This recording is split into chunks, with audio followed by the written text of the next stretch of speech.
Welcome back, everybody. We are in season 4, episode 4. This week we have MurphFM with us, talking through his love of football, where it's all stemmed from. Obviously, you can find Murph on all of the links underneath via Twitter, via Twitch. You've got a YouTube channel as well, haven't you, Murph? YouTube, everywhere, mate. He's everywhere. He is everywhere. Currently on Twitch, you will find him doing a build the Birmingham City save. Going quite well last time I saw. Ain't gone bad, mate. First season, won promotion through the playoffs. Second season, finished 6th in the Premier League. It's not bad for first season in the Prem, really, is it? So not bad at all. Well, not bad for Birmingham, to be fair. Just in general. But yes, we're here today to obviously have Murph in the box with the 5 questions. We will go through those questions. They're the same questions as always. Let's get a different perspective from everybody. Let's kick off with question number 1. So, Murph, what is your first real memory of football? It's got to be at school growing up. Like, our first interactions with a lot of the boys in the classroom would have been always like football related. Yeah. They were all supporters of Aston Villa in the area, Wolverhampton. No, only one person supported Birmingham City. That's my best friend at the time. I was like, well, it's got to be. I've got esports Birmingham City. No one in my family followed football at all. So there was never anything from a family side of things. So I was like, okay, he supports Birmingham City. Let's do that. And then we guys just like going to games with his parents. They just built from there, playing football in the street as well.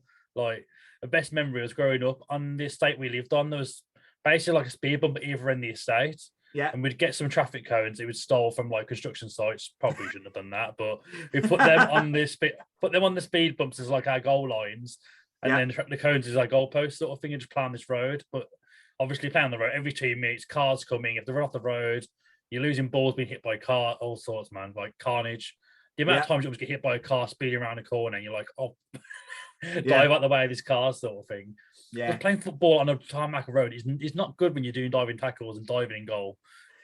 No, but there's no fear. No fear at that age, is there? No one cares. Not at all, mate. We were quite lucky. We lived in a cul-de-sac, so we were quite lucky that we didn't have the cars motoring up and down. What we did lose though is a lot of balls in people's gardens, balls under cars, and then you're not necessarily diving around, but you're digging under a car covered in oil. It's ropey as anything. I mean, so ours was a cul-de-sac as well, but basically when we were growing up, they started knocking down some of the back end of the cul-de-sac and building all brand new houses there. So like there's constantly diggers up the road and stuff. We're trying to play football on the road, and there's always some sort of trucks from the road and all sorts to get onto this new building estate. And it's like no consideration for kids. I know, terrible. Sometimes lose balls in the construction site though, and the builders were like, "No, you're not having it back now." And you see them playing football with your football. I was like, "Hang on, douchebags." Honestly, man, honestly. So you said your parents had no interest in football. Did they sort of follow any kind of sport, or was it not really at all? Not at all. Like my mum's been like always been like a teacher sort of thing, and like very much been a case of wanting to work with children, that sort of. So like when it came to the school sort of thing, she was great with that sort of stuff, doing the homework with me, educating me and stuff. My dad was all music orientated, like playing in bands, traveling, playing in bands. That was all his spare time. So on a weekend when I'm going to play football, is like if we'll get into it a little bit later on, sort of thing, like me playing football a bit older on. He was always about weekends playing gigs and stuff. So he was never like he'd come to the odd game here or there, but a lot of it was my mum. My dad would work 24/7. If he's like doing band stuff, he was like full-time job as well. So there's never any like anything sporting in the family. He'd watch like the World Cup and stuff. Like he sported Republic of Ireland. He'd watch the World Cup and like the Euros whenever they do qualify, which is very, very rare. But beside that, never really followed anything like religiously, more just like international tournaments. Right, fair enough. I know a number of people who do that. They all get involved in the big international games and things like that, but they're not overly interested on a general basis. So that's basically just like rugby, isn't it? That's pretty much rugby. No one really follows a rugby team. Everyone just watches the international tournaments. Cool. So what was the first major international tournament you remember? And what is it that you remember most fondly or most vividly about it? World Cup 98. It's the very first international tournament I fully watched. 96, I was just getting into football. Yeah. So I missed out on all. It was like that first school year, so it was after the Euros. All the kids are coming back after the summer holidays, get into football. Yeah. They'd all watch the Euros. I'd missed all that sort of thing. I was only about like 7 then. So just turning 8 years old. I got into it just before like that hot in them 2 years. Then the first international tournament, World Cup 98. the Beckham red card, Argentina game, all that drama, man, all that drama. Yeah. Emotional affair, man. Like, I remember directly after that, it was about 3 weeks afterwards, pre-season started. Like, I'm being a Birmingham City fan. We had Man United come play at St Andrews, and I was like, "Oh, it's gonna be amazing!" And outside, they're handing out like red cards to throw at the pitch at Beckham. He came on the pitch.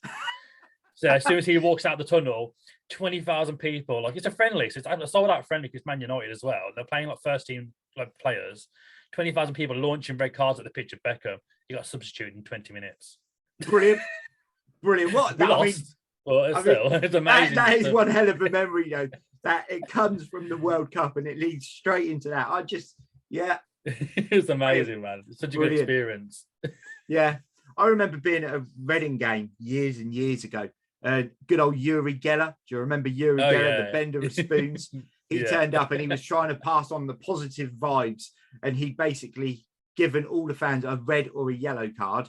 And at half time, he was going to come out and predict which card everyone would hold up, or the majority would hold up. I mean, the guy had a 50-50 freaking chance. So, I mean, it wasn't clever, but yeah, it was brilliant. Everyone booed him off the pitch and we got beat. Good. So we got beat. So his positive vibes went well out the window. His card game went well out the window. Ban him. You're not welcome back. You're not welcome back ever again. Don't bother. And then apparently he became friends with Michael Jackson. So it went from weird to weirder. Of course. Cool. So World Cup 98, yes, obviously that Argentina game was massive. There was obviously the massive furore for the first game as well, where I think it was Hoddle left out Beckham. And then brought him back in because he didn't like the way he'd done something. I don't know. But yeah, it really, really good World Cup. And, you know, it's that Michael Owen goal, the disallowed Sol Campbell goal. There's like some amazing memories from that World Cup, like being like your first one to get into it, sort of thing. Yeah. And after that, it just went downhill until more recently, obviously. Yeah. And even now, you know, we're doing really well, and everyone's still saying we need a better manager than Southgate. So you can't win, can you? You can't win. You get to a Euros final, you ain't good enough. It's like no one else has got us there. Yeah, exactly. He's the only person who's got us to one. So not sure. Yeah, I mean, when you bear the golden generation didn't get to only got to semis. Exactly. In fact, they didn't even get to a semi, did they? Really, the golden generation of Owen and all of that lot. So no, they never got to semis, did they? Quarters, I think, was their best, and they got beat by Portugal. So yeah, Southgate forever until obviously until he cocks out, and then out on his ear. Okay, so when you played, what was your most consistent position? Where did you play most regularly? That's always an interesting one. I was always growing up, I wanted to be in goal. And as a young age, I played a lot in goal. Yeah. Got to it, and then like school happened, and there's better people ahead of me who are better in goal. So I was like, all right, okay, then I'm not going to sit and be third choice keeper for a school team. I'm never going to play, let's face it. I'll try something. I'll play outfield instead. And being one of the few people we had 2 lads in our year who were like both left-footed, and they're both attacking options. So there was no left-footed left back. And I was both footed, luckily, by my standards. I trained myself in early age to be both footed, being in goal, thinking, well, it's probably good to have nobody doing both feet. Yeah. So they're like, you can jump in at left back. I was like, okay, fine. And just pointed my little position in the end, sort of thing. I was very defensive minded. I wouldn't get far forward and stuff. I was always very much just like keeping the line. I'd be basically tied to the line, sort of thing. Make sure everyone stayed back. Like this is before attacking fullbacks was really even a thing. At that level as well, like it just didn't happen. Yeah. But amazing memory. Our school got offered to go to Amsterdam to go play at Ajax's youth teams and go. Right, okay. They'll pay for our own travel, pay for our own accommodation, but we can go take on Ajax's. We were about 15 on a 16 at the time. We got to play that under 13s and under 16s. We got battered like for over 10 goals in each game. I think one was 14-2. We lost. Yeah. The other one was something else ridiculous, man. We got like a stadium tour involved and all sorts. It was absolutely amazing, man. To be fair, at that age, you're playing against Ajax, you don't really care about the score, do you? No, not at all, man. Because I think at that point, like in their first team, like Zlatan was in their first team, and some of the players in their first team, you're on the same pitches that they go to, sort of thing. Yeah. You're just blown away. Like these players try on these pitches, and you're getting to play here as a kid, like in a foreign country. Like you're blown away just by that alone. That is pretty absolutely awesome. Insane. Pretty awesome, yeah. Yeah, that's the sort. Yeah, I'll predict the photo about it at some point. I've got the photo somewhere on my phone of us all like in the Ajax stadium, and like I look completely different. Obviously, I'm about 15 then, sort of thing, but still like. Well, you didn't have the beard. Memory. Nah, all got clean then. I hadn't even hit puberty, I don't think, still, man. Late bloomer. That's why there's so much now. It just didn't stop. It just kept going. I remember I never got the opportunity to go to the big stadiums. I remember playing at Murph at Tidfield when they were still in the conference back in the day. And they beat us, their youth team beat us 3-1. And it was the only time I remember in that team scoring. I scored our only goal, and then they put all we can see what you can do now. You're going to be great next season. And then I think I was a sub the first 3 games. I'm not playing anymore. I think I was like 13, maybe. I'm not playing. So I sacked it off for a year. I played until gone. I was going to say I've done the same as you. I played in goal because I didn't think I'd get into the school team on outfield. And then turned out that there were better goalkeepers than me, and I was better than the players out, or better than some of the players out on field. So, we've done a little switch up. I ended up playing. I finished school 16. We went into like a Sunday league team, then sort of thing. Like I had a few friends that were joining the same team. I was like, okay, we'll go to this one team. We all know each other from school anyway, so this is ideal. Let's do that one. Did that till about 19, and then I just my ankling like proper bad, and it's like. I was going to be out for like 6 months. Something worked out, sort of thing. I just got lazy with like redoing the recovery stuff, sort of thing, and just I'm going to play PS2, and just sat there playing games, and just kind of gave up at that point, really. Yeah, sounds familiar. Bit of a shame, really. Yeah. It sounds familiar. Obviously, I hit 8. I done my knee at 18, and at 18 I was suddenly legally allowed in all the pubs, and my year and a bit out after doing it, I put on about 2 stone in weight, and I shot myself in the foot completely.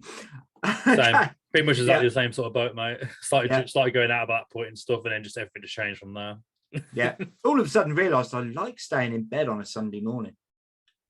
Yeah, you don't miss them cold mornings, do you? You're going to play a game at like 10 in the morning on a Sunday. No. After a while, I don't miss that no more. And then I kind of got right back into it, and then I moved to Norwich, and I didn't play for about 3 years, apart from 5 sides and things like that. So again, I got used to Sunday morning hangovers. And then trying to get up again, that just killed me off. Right, okay. Number 4, if you could do something, or if you could have done something different that would have made more of your footballing ability, what would it have been? Probably going back to what I just said about like that comeback from injury sort of thing. I wish I'd actually put the time in, the effort to actually do it properly. And I mean, I'm not a small lad anyway, but like if I think at that time I'd put the effort in, sort of thing, and been more like I can just keep working through this and get myself better. I might have been a bit more athletic, sort of thing, growing up, and a bit more involved, and not just giving up. Like, don't get me wrong, more like in the last 6 months I've been doing like coaching and stuff on the side, but I'm still quite a big lad anyway, sort of thing. So like, it's always interesting. I mean, I enjoy it at the same time, but I kind of wish I just like at the time focused on my fitness a bit more instead of going out and meeting up with the lads and stuff, or just playing games and stuff at the time. That's like it's kind of a bit of a regret sort of thing. It's one thing I would say I'd love to have done differently. That, and probably tried like a different position as well. I kind of like I went that left back position. I thought, well, no one wants to be a defender anyway at that young age. I kind of stuck with it and just did it anyway. Well, I never tried my hand being a more attacking player. I kind of wish I'd tried that at some point as well. Okay, no, that's fair enough. I think left-footed players are always hard to come by. And especially ones who are happy to play at the back. So once you sort of offer to do it, you kind of almost become a little bit stuck, and people just go, "Yeah, you're playing left back." It's literally, It's literally like about time. To be fair, like I'd often cover like right back if really needed to, but again, they'd rather have sort of like I was just desperate sort of thing. But they knew I could do, but use both feet pretty well. They're like, well, we know you can go on the left hand side, you can still swing it across, and you're still good in your right foot as well. So we just want to keep you out there. And I was like, that's fine. Just took on for the team, like. It's always that fear as well, running the risk of if you say no, I don't want to play there, you suddenly ain't playing. Well, exactly. I didn't want to risk that, and that was the same with being in goal originally, sort of thing. I didn't want to be just sat there not playing every week. I'd rather do a different position, learn something new, and get out there and play still. Exactly. And I think you sort of said the recovery from the injury. I mean, similar sort of thing from my point of view, but I think people underestimate as well the level of fitness, not even to be a pro, but the level of fitness needed to just play a decent level on Saturdays and Sundays. You don't do that exercise for 6 months and it takes you freaking ages to get back into it. Yeah, you need over 6 months to a year then to get back into fitness sort of thing. You don't realise how long it takes to get back to that level. Yeah, it is. It's crazy. You can 20 minutes and you're blowing. And no doubt. Oh, mate, I know. Firsthand. And unless you're one of those people who get a second wind, people talk about this. I've got no idea what a second wind is. For me, second wind is 2 farts after a curry.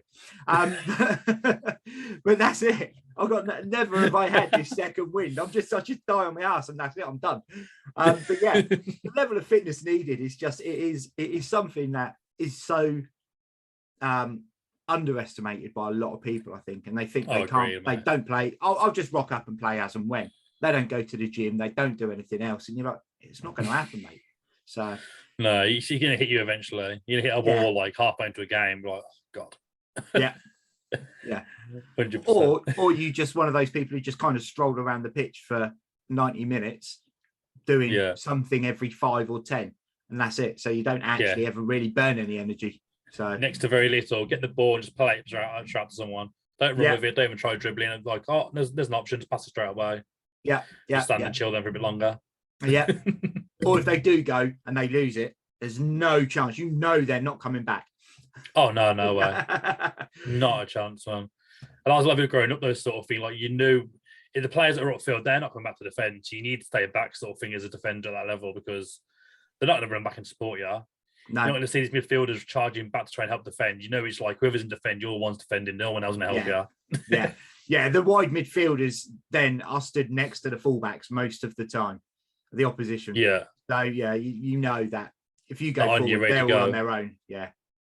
Yeah. 100%, man. Cool. Right, let's move on to question number 5. It's the big 5. It is, what 5 key attributes do you feel are needed to make the modern day complete footballer? So we're not talking necessarily position specific. We're talking about the 5 key things that you think, if you want to be at the very top of the game, you must have. Definitely, number 1, communication, man. You got to be able to communicate with your players and the rest of your team. If you're not talking or building that rapport with the rest of your team, like, you either one, become an outcast at your team and people aren't going to want to, like, play with you or pass to you. Yeah. Or secondly, like, how are you going to get respect to the fans as well? They don't see you shouting and want to talk to other players and try and get the ball. Yeah, you're gonna like lose all respect straight away. So that's number 1. Yeah, willpower is number 2 for me. Having that ability to dig in, like if you're losing the game, having that ability to have that willpower to dig in, get the job done. Whether it's tracking back, following your man, or just pressing the keeper if you're a striker, sort of thing. Having that willpower to go for it for a full 90 minutes, or as long get extra time. You know what I mean? You need to have that extra, like that second wind, like you mentioned, sort of thing. Having that willpower, that second wind, that gut feeling, you can just keep going, keep pushing through. Yeah, so that's kind of almost like that's kind of almost like your determination, isn't it? It's that it's that desire to win. It's wanting to be better. It's wanting everything to work. So that's cool. I like that. Yeah. Anticipation. I feel that's key. Like so like I think it's like it's a very underlooked attribute in people. Yeah. But anticipate reading the play, what's happening around you, like surrounding sort of thing. Like in my play, I'll play in left back. If you're not watching what's happening on the other side of the pitch, sort of thing, if that switch happens and you're like anticipating it, you're left in then sort of thing. You're like, right, I can track back now and do this quickly. Yeah. You gotta be anticipating every little thing, like every little movement. If you're watching that next player, where's the player after him moving to? So where's he gonna play it through to? Yeah. Anticipate every move, like so keen, like the fast pace of football these days as well, sort of thing. You need to anticipate every little move around you and keep an eye on every person. Most definitely. Sometimes I don't see enough of that sometimes, and teams get in so easily because no one's anticipating the second move, the third move, the fourth move. It's like chess. You got to look ahead a few moves, sort of thing, and try and work out what's happening next. Yeah, I know it's that fast pace. It can be hard sometimes, but to be like one of the best players, you need to be like looking ahead and thinking, right, if he's tracking him, I need to watch this person here, and make that right interception at the right time to try and win the ball back. And then I'll be thinking ahead of myself, well, where I'm going to distribute the ball to next. Yeah. Which goes on to the next bit, solid passing range, man. Like the amount of players, even at the top level, they have one set way of passing. Like they only do short passing. They can't distribute a ball out wide. I know no one wants to play long ball all the time, man, but you'd have that option, ability to be able to play that long ball and know you're going to find that person you're looking for. Yeah. Like, I feel like a big passing range, getting the ball from A to B is so key, man. Like, Yeah, when there's I an open completely space, agree. you need to be able to just like look up, find that man, and put it through first time. Yeah, I couldn't agree more with that one. 100%. I think passing is one of the key things that every player needs to have an ability to be able to do. Well, even like keepers these days as well, sort of thing. It's very much like keepers have the ball to their feet a lot more now than they ever used to, like ever have done ever, probably right now. Getting the ball passed back to their feet, they have the passing range. And again, being able to use both feet with that passing range as well, being comfortable to use your like weaker foot to pass the ball up to someone, whether it be a short option or a long option. Like, it's so key, man. Like, an extra 2 seconds to turn onto your other foot could be that. Like, let's put like Holland, for example, like prime pressing forward. The extra 2 seconds you take to put onto your other foot for your stronger foot, he's in there to the ball over you. Yeah, you got to be able to comfortable use both feet and pass the ball comfortably. Yeah, no, I agree. Number 5, acknowledgement, and this is a bit of a open-ended one, you could say. Acknowledgement of if you've made the mistakes, if you're in the wrong, or acknowledgement if you've like done something really good. You need to be able to acknowledge yourself and take credit for what you've done. If you've made so many key tackles or key interceptions or passes in the game, sometimes you need to acknowledge it yourself, sort of thing, and give yourself that credit to try and like boost yourself up. Then the opposite end, if it's your fault that like something's happened, an own goal, you've given away possession too much in the game, you need to acknowledge that and say to your team, look, I'm sorry, I did this. It helps you build, and it helps you build as a player. It helps the team build around you, knowing, okay, well, this might be a weakness for him. Let's help him with this. And not taking acknowledgement for your corrections or anything you've done mistakenly. Very key attribute to have, which isn't mentioned enough, I don't think. No, I like that. It's almost having that sort of that self-responsibility, isn't it? It's taking your own taking responsibility for your own actions within the game, whether good or bad. I like that. I think that also marries in as well quite well with the almost if someone else has said you've done wrong, not getting into an argument, have a discussion or just say, look, I know, let's move on. Because sometimes it's you feel as a player you need to point out when someone else has messed up, but equally you want that player should already know. Yeah, they should know what they've been wrong and admit it themselves, sort of thing. Exactly. And it might be embarrassing for you, but you better get out there and start like, if you're going to dress him after the end of a match and you know you've done something ridiculous, give a ball away and give away an easy goal, it's better you go in there and acknowledge the fact that you've done this and you apologize for it. You just sit there quietly, like you just pull your phone out, just sit there quietly looking down, like don't talk to everyone. No, just acknowledge the fact what you've done wrong straight away. Yeah. And then build from that. And then in future, like next training session, you can turn around and be like, oh, okay, this is what happened last time. This is how we stop this from happening, and then work on that. Yeah. No, I completely agree. So we've got communication, determination, that willpower. You say, that desire to be the best, to do better, to drive the team forward. All of those kind of encompassing processes. Anticipation. I think anticipation is massive. It looks after as well, like awareness on the pitch and things like that. Because as you were talking about it from sort of the defensive side of things, but also being sort of reading the game 2-3 steps ahead. But I think you look at the midfielders, they're anticipating where the run of the fullback or the forward is going to be. The forward is anticipating where the ball's going to end up. That anticipation across the whole pitch is absolutely monumental. If you can't anticipate the game, you're always going to be on the back foot because you're never proactive, you're always reactive. So you have to have the quickest players. If you've got a batch of people who can't read the game, they have to be freaking quick. Otherwise you're screwed because you're always going to be one step behind. Passing, 100%. If you can't pass the ball, piss off. Basically, exactly. Exactly. You don't play top level like realistic anyway. But exactly, when we've had people before, and I was speaking to players, and they genuinely feel like the two main core things are pace and fitness and strength. And I'm like, those are really good key things to have as a footballer.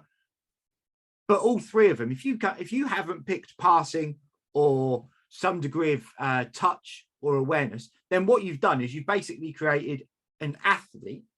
And if you've created an athlete, get them off the football pitch and send them to a running track.